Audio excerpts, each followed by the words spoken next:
ஒரு முறை ஒரு சர்ச்சில் பாஸ்டர் சொன்னாராம், அடுத்த வாரம் பொய்ய பத்தி பிரசங்கம் பண்ண போறேன். அடுத்த வாரம் எல்லாரும் வரும்போது மார்க் எழுதின சுவிசேஷம் 17வது அதிகாரத்தை மறக்காம படிச்சுட்டு வாங்கன்னு சொன்னாராம்.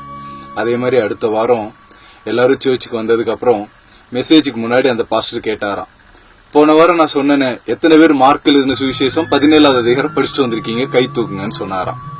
அப்போ அந்த சர்ச்சில் இருந்த 95% பேர் நாங்க படிச்சோன்னு கை தூக்குனாங்களாம்.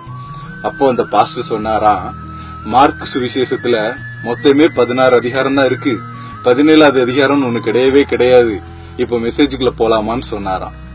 ஒருவேளை இது நமக்கு ஒரு காமெடியா இருந்தாலும் இன்னைக்கு நம்ம யோசித்து பார்க்கலாம். கிறிஸ்தவங்கன்னு சொல்ற நம்ம வாழ்க்கையை யோசித்து பார்க்கலாம்.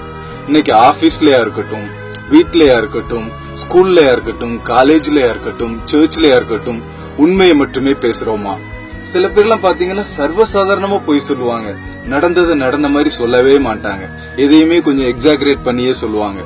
ஆனா பொய்ய பத்தி வேதம் என்ன சொல்லுது தெரியுமா? பொய் பேசுகிறவன் நாசம் அடைவான். பாத்தீங்களா எவ்வளவு பயங்கரமான வார்த்தை. நாசம் அடைவான்ற வார்த்தை நமக்கு கேட்கவே பயமா இருக்குல்ல. சின்ன பொய்யோ பெரிய பொய்யோ, பொய் பாவம் தாங்க. அதனால நம்ம பேசுற வார்த்தைகள்ல இன்னையில இருந்து கவனமா பேசலாம். பொய் நம்மள வாழ விடாது, உண்மை நம்மளை சாக விடாது. சோ உண்மையை மட்டுமே பேசி பழகலாம். மறவாதே நீ